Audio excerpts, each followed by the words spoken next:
Hello everybody, this is Stephen Pugh of the Home Bible College. It's our Q&A session. We're hoping to be having a Q&A session on a Saturday each week. And we have a couple of questions here from a reader that's been sent in. This is to 27th of February 2016. First question is, should I buy from a certain company that does not have a good ethical policy and does not have a good record on the environment? Well, this is a hard question. And the reason why it's a hard question is because it's a question of conscience. And each Christian will have a conscience that's different to every other Christian in the world. There's as many different consciences as there are people in the world. Questions of conscience can only be answered primarily. We can only answer it in a basic way. The individual believer who will need to seek God's guidance and seek to live in a way that's honouring to God with a clear conscience. Often we don't know the religion or the ethical policy of the people or of the company that we are buying or purchasing goods from. So for example, we might buy from a company that traditionally is a Christian company, like say Colgate. Colgate is a Christian company, but of course that doesn't mean to say that everybody within that company is a Christian. It doesn't mean to say that the current leadership or CEO is a Christian. We just happen to know that historically it's a Christian company. We might take another example, Cadbury's or Fry's. These are all traditional Christian companies, but of course they may not be companies that are Christian predominantly anymore. And it could be that they have policies which some Christians would find difficult to understand or to agree with. There may be other things that they'd be very happy to agree with. And when we go down to the local supermarket or we go down to the local newsagent shop, we do not stand there and read all of the ethical policy of all of the companies that we purchase our goods from. We just do not do that. Of course, if it becomes known, if it becomes a matter of public knowledge that a particular company takes a stance that supports something like, say, slavery, or something that supports goods made in sweatshops in poor countries, or we have a company that supports a particular political party that we don't happen to agree with, or a particular religion that we don't happen to agree with, then it becomes a matter of personal conscience. We had a very similar issue in biblical times.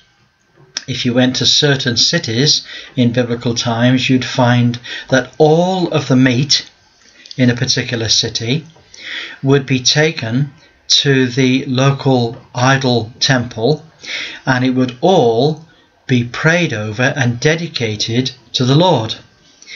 Now, there were some Christians, especially those who were previously idolaters, who would say, "Oh, that's terrible, we can't eat meat that's been already offered to an idol." And this divided Christians. It was a very difficult issue. We even get the same issue today, whereby certain meat that has been declared either by the Jews to be kosher or by the Muslims to be halal meat, there's been nothing done to the meat except that it has been slaughtered or it has been prayed over in the name of Jehovah if it's a Jew, or in the name of Allah if it's a Muslim.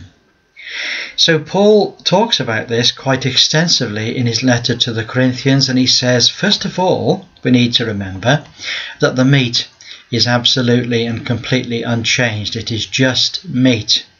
And if we are called to be a guest in a home where people are not Christians and they put a meal in front of us, then we're not to ask too many questions so that we don't find that we have a bad conscience about what we're eating.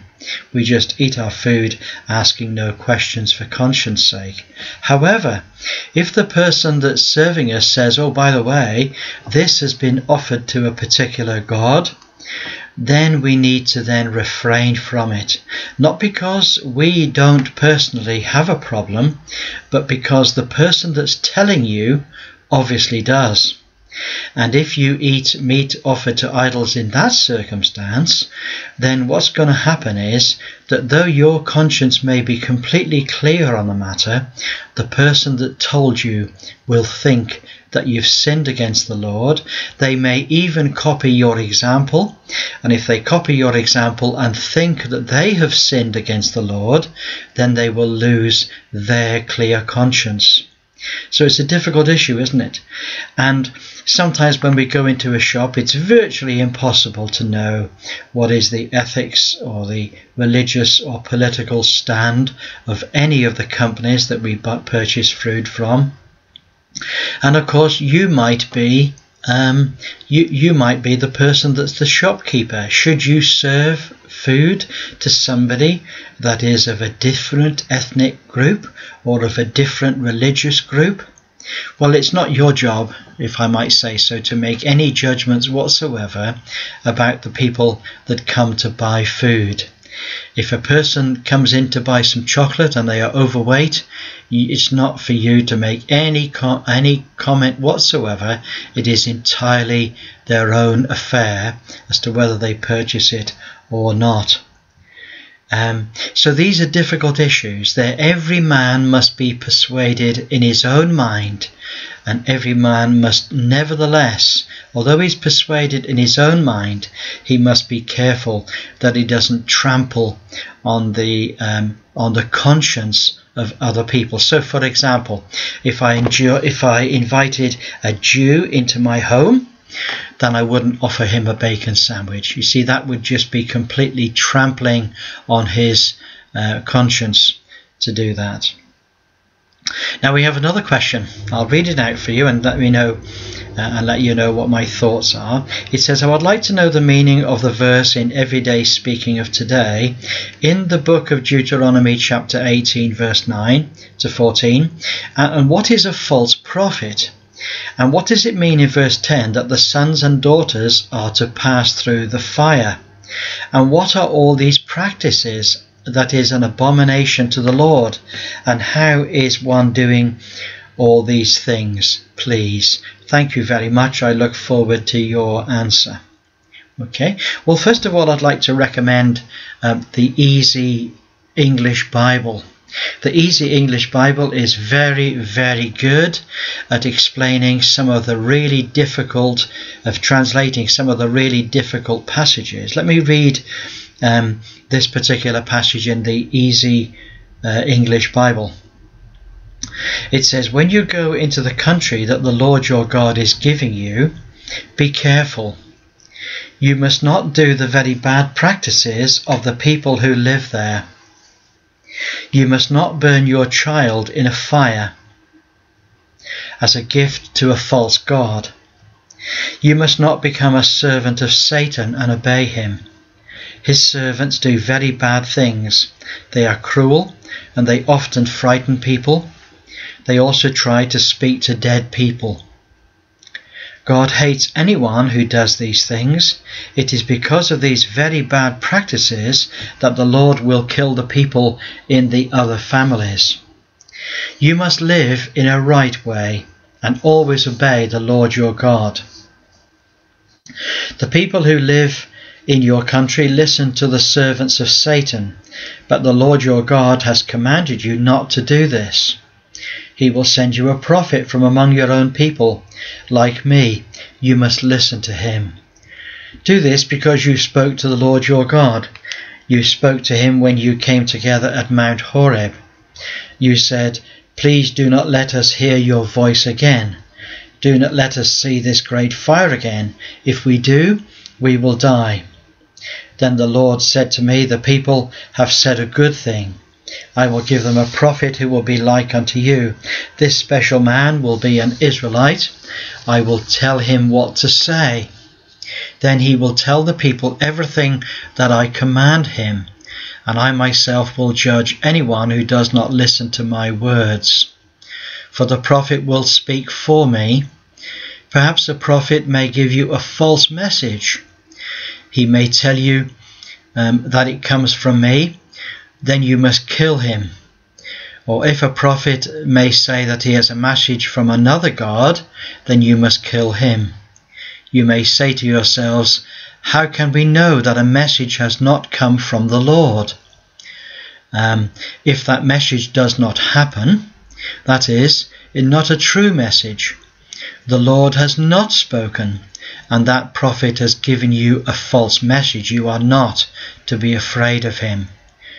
So we might ask ourselves 3 questions. First of all, what is a false prophet? Well, a false prophet is a person who speaks on behalf of God, or says that he is speaking on behalf of God. They say that they are speaking directly in the name of God, and what they speak is the word of God. A false prophet is a person who says that he is speaking in God's name, and yet the things that he says are false. Now, if a person speaks, then all that he will say will be consistent with the written word of God, the scriptures. Also, a false prophet will not lead the children of God away from the true worship of God. He will also not teach people to worship false idols. So these are all the tests of a prophet. The part of the question which says, what does it mean in verse 10 that sons and daughters to pass through the fire? Well, in the pagan religions of Palestine, they sacrificed their children to false gods. And this was absolutely forbidden to Israel, and they caused the children to go through fire. Don't know how that quite happened, but that was something that the Lord forbade for Israel. Third question is, what are all these practices that are an abomination to the Lord, and how is one doing all these things, please? The passage describes child sacrifice.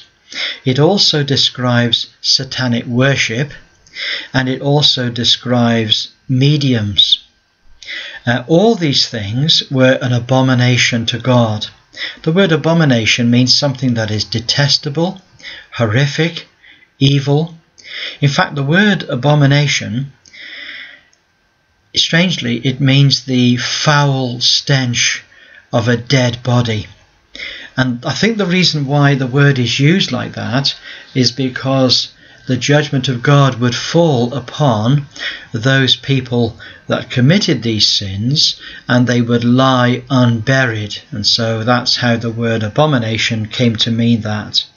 And all of these things were totally forbidden to Israel, as they are today.